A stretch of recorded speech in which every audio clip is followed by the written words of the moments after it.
First, they said it was nothing, just a growth scare, nothing to be worried about at all. Then the curves inverted, and they said, well, forget those curve inversions. We only pay attention to the near-term forward spread. But then the near-term forward spread inverted, and they said, forget that. Have you seen the unemployment rate, how low it is? There's no possible way we could have a recession. Now they're saying, okay, there's going to be a recession, but it will only be a mild one. Sure, that's probably the last word on it, right? If you notice the trend here, the trend in official discourse, predictions, and forecast is following along exactly where markets have been predicting all along from the very beginning. Curves that inverted way back in 2021, especially into 2022, have forecast that something like this was going to happen. And we're now at the stage in this process where even officials are saying, yeah, we're probably going to get a recession, but it's only a mild one. I'm talking, of course, about the FOMC's meeting minutes from their March 2023 meeting last month. The one in which they, well, pretty much confirmed they were this close to pausing already, given what happened in the banking system. Suddenly, the staff models are forecasting a little bit more economic problems than they had been telling you, had been anticipating. Not markets, though. Markets have been anticipating this all along. Here's what they say. Here's what the minutes say for the March 2023 meeting. For some time, the forecast for the U.S. economy prepared by the staff had featured subdued real GDP growth for this year and some softening in the labor market. Given their assessment of the potential economic effects of the recent banking sector developments, the staff projection at the time of the March meeting included a mild recession starting later this year. So it was, yes, some softening. There's no big deal. It's just a little bit of a slowdown to, well, now that we've got these banking difficulties that seemingly came out of nowhere, now we're going to look at some spillover that will lead the U.S. into a recession. But again, curves had been predicting that all along, and now curves, going back to last year, had gone much, much further than just a mild recession. They've gone further into, it's not just banking sector difficulties. It's not just about individual banks failing. As I keep saying, the lessons of Bear Stearns, the fallout from it, global dollar shorts, monetary disruption. And when you put monetary disruption together with an economy that's in a weak state, regardless of the unemployment, that's when you get into the real bad stuff. So mild recession is now the base case for the Federal Reserve, which is just moving it closer and closer and closer to what the markets are saying. And the markets are still saying, at the very least, rapid series of rate cuts at some point this year. Now, a mild recession, that's not going to get the Fed into rapid rate cuts. A mild recession, the Fed would probably look at that like March and say, we're done with rate hikes. But not necessarily, given their reaction function, given their fears over inflation, fears that are misplaced, by the way, as we'll get to later in this video. A mild recession won't change monetary policy all that much. That'll give us the Fed pause, but the markets say this is going another step or two beyond it. And the Fed's meeting minutes actually tell us they're thinking in the same way, except right now, officials and econometric models are only planning for this being some potential downside case, whereas in the marketplace, it is the base case. So here we have Federal Reserve officials. They're doing exactly what we thought they would do. They're following the markets, finally saying, yes, the economy's not just suffering a slowdown, but there's a lot more to it. Not just in terms of policy, not just in terms of Fed forecast, but what's actually going on right now. And we'll get to all that in just a minute, but first, I'm Jeff. This is Eurodollar University. Thank you very much for joining me. If you're interested, we have Eurodollar University memberships at our eurodollar.university website. We get into the background details behind the monetary system, what the Fed doesn't do. A lot about the monetary system there. We also have research subscriptions, one that I do, a daily briefing in partnership with MarketsInsiderPro.com. Go over the day's biggest macro news, what's moving the curves, what's important in the money marketplace, as well as a daily deep dive analysis at the Eurodollar University website. As the name suggests, we're going to dive deep into all of these topics. What's going on, what it means for today, and likely what it means for tomorrow. All the information available at Eurodollar.university. So as I said, Fed is now predicting a mild recession for the second half of this year. And the minutes also make clear that's okay with them. They're okay. I mean, they were expecting some weakening. So what's a little bit more weakening into recession? That's probably going to help us out in our inflation fight. So they're still not quite where the markets are, because the markets are saying rapid series of rate cuts. The Fed saying, yes, okay, mild recession, but that's probably only going to get us to pause. We still need to stay higher for longer. So it raises the question, what would get the Fed out of its pause and into a rapid series of rate cuts?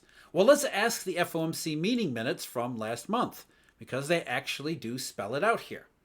If banking and financial conditions and their effects on macroeconomic conditions were to deteriorate more than assumed in the baseline, then the risks around the baseline would be skewed to the downside for both economic activity and inflation, particularly because historical recessions related to financial market problems tend to be more severe and persistent than average recessions.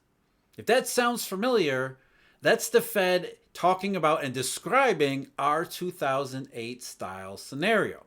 So the Fed has followed the markets and progressed enough in following the markets that they're actually talking about the 2008 style scenario in the minutes, which makes sense because of what happened last month.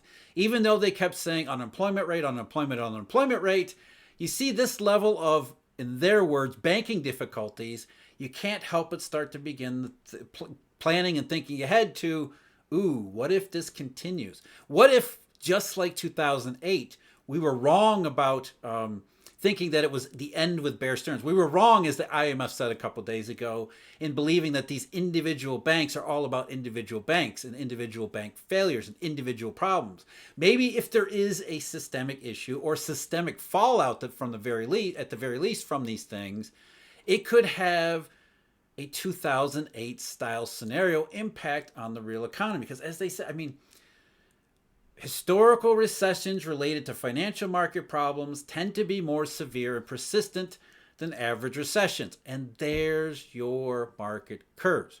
And the market curves moved into that prediction, into that territory way back last fall, really around November and into December, where they said all that stuff in September and October, that represents a sharp deterioration in monetary conditions as well as global conditions. Even though Europe seemed to have avoided the worst, most catastrophic case, and some other things appear to have gone right. The U.S. labor market seems a little bit more resilient than maybe we had anticipated.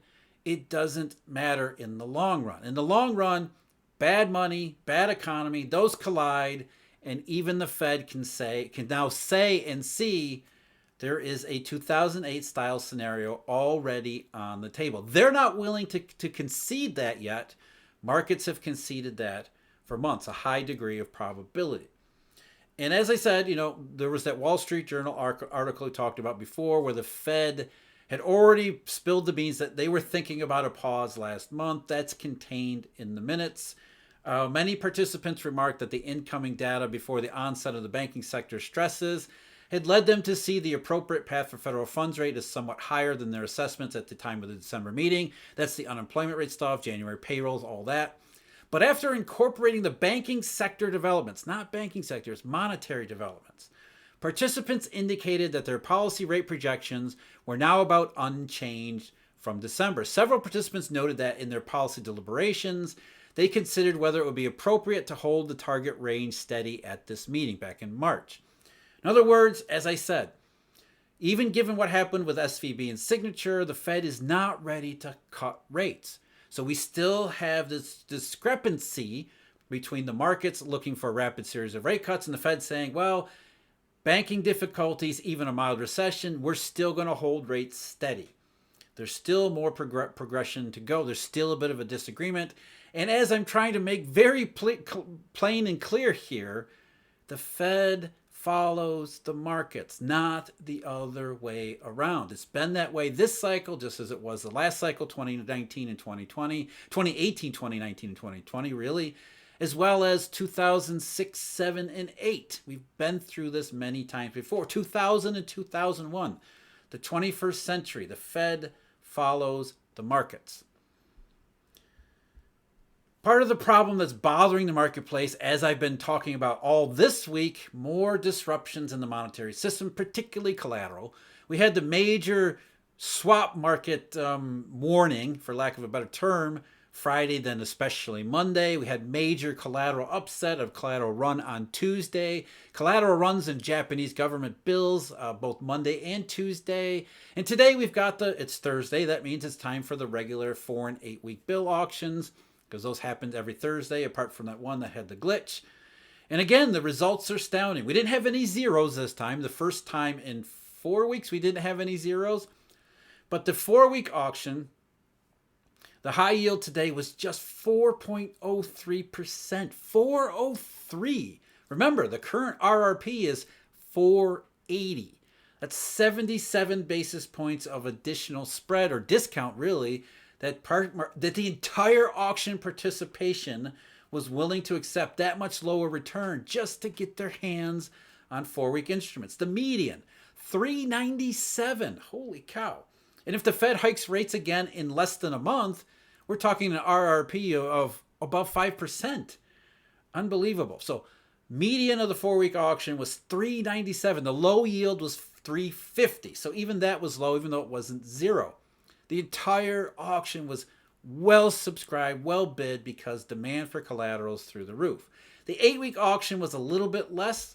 The high yield there still 479, which is less than 1 basis point less than RRP. The median of 470, that's higher than last week's 454. And the low for the 8-week auction this week came at 449 versus 0 last week. So a little bit less demand for 8-week, though still an astounding level of demand, creating much high prices and low bill equivalent yields in these auctions. We still have major collateral difficulties, which is exactly the stuff that we saw in the wake of Bear Stearns 15 years ago, 15 Aprils ago. Fireworks continued even after authorities said, that Bear Stearns stuff, those banking sector difficulties, we handled them, all just isolated cases. Yesterday, we got the Consumer Price Index in the United States that showed quite a lot of disinflation. There was no mixed results. It was disinflation up and down. The only mixed results in the CPI came from, as always, or as has become commonplace, in the rent part of it. Apart from rents, even services prices had declined a little bit. Not core rates without rents, clear disinflation there. Today we get the PPI. The PPI, we're into deflationary territory already. And this is just for the month of March. Remember, this was never about inflation. This was a supply shock, which meant an imbalance between demand and supply.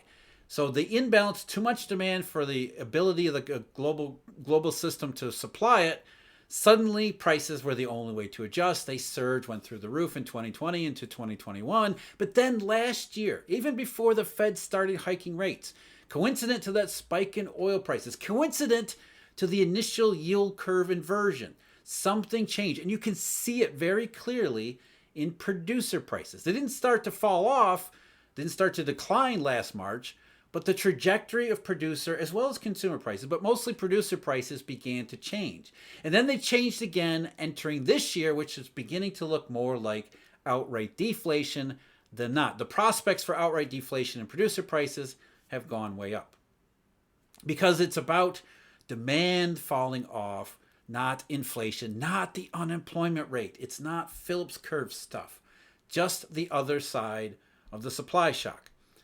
So the PPI today, the main index for final demand, that actually declined 0.5%, which is a rather sharp monthly decline for the PPI. And this was actually the second decline in a row after revisions. The one for February was down just a fraction, but still, second one in a row. The year-over-year rate at 2.8%, that's the lowest since January 2021. So in terms of producer prices, annual increases, we've already round-tripped the entire supply shock, with prices now falling and the Fed talking about recession and even hinting at a worse recession. The core PPI, because everybody, okay, I love how when oil prices were surging, everybody said, see, that's inflation. Oil prices are up, that's inflation. Now oil prices are coming down, gasoline prices are coming down. What does everybody say? Well, that's just oil. Inflation's still there. Now you can't have it, but you can't have it one way. It's got to be both ways. So core, it doesn't matter at this point, because core PPI, that one fell by 0.13% month over month, which is its first decline since April of 2020. Not April 2021, the first decline since the original lockdowns and overreaction to the pandemic. At 3.4%, that's the lowest annual rate for the core PPI since March of 2021. Again, round tripping on that side. And you can really see, again, the trend changed last March in the core rate. So it wasn't about energy prices. In producer prices, started rolling over really after November and December into 2023. So the trend change and the rolling over, not the unemployment rate. Obviously it can't be, because price pressures are falling off. Whereas the low unemployment, if you believe in the Phillips curve, that would lead to higher price pressures. And it's not rate hikes either. Services, that's another one that, okay, oil prices aren't inflationary anymore, but services are. Well, not according to the PPI. As I said yesterday, the CPI, services less rent, that declined on a monthly basis too. Today, the PPI, final demand services, down 0.3% month over month. That's the first drop in PPI services since November of 2020. It's also a 2.8% annual rate, which is the lowest since February 2021. You see a consistent pattern here. The consistent pattern is the same one that we priced into market curves all this time, all this inversion. And finally, finished goods. Finished goods, the good sectors where disinflation and outright deflation has become the sharpest. Finished goods was down 1.2% month over month. 3 of the last 4 were declines. 3.3% year over year, lowest since February 2021. Again, the pattern. It's all about supply shock, and demand is falling off. Combine that with monetary difficulties, not banking sector difficulties, and you really do get right into the territory of the 2008 style scenario. Slowly and slowly and slowly, painfully, even the economists at the Federal Reserve and their biased models begin to realize the truth here. They told you last year and into this year it would never be anything more than just a minor slowdown. It was a red-hot economy in 2021 that transitioned from red-hot and inflationary to something more stable and awesome and Goldilocks. That's what they've been saying. The markets have been saying the entire time, no, the economy was never hot. That was just a supply shock. And you better watch out when we get to the other side of it. And now that we're on the other side of it, it looks like we need to watch out, because now even the Federal Reserve is admitting we are on the other side, even if they don't admit why. And there is potential for some really bad stuff. Even the Federal Reserve's minutes, the FOMC minutes for March, contained the 2008 style scenario. Maybe they learned a little bit from last time. If only they would pay attention to curves, if only they would pay attention to markets. We don't need to make that same mistake. I'm Jeff. This is Eurodollar University. Thank you very much for joining me. As always, huge thank you. Eurodollar University and Markets Insider Pro subscribers, research subscribers, and as always, Eurodollar University members, thank you. Sincere thank you to you as well. And until next time, take care.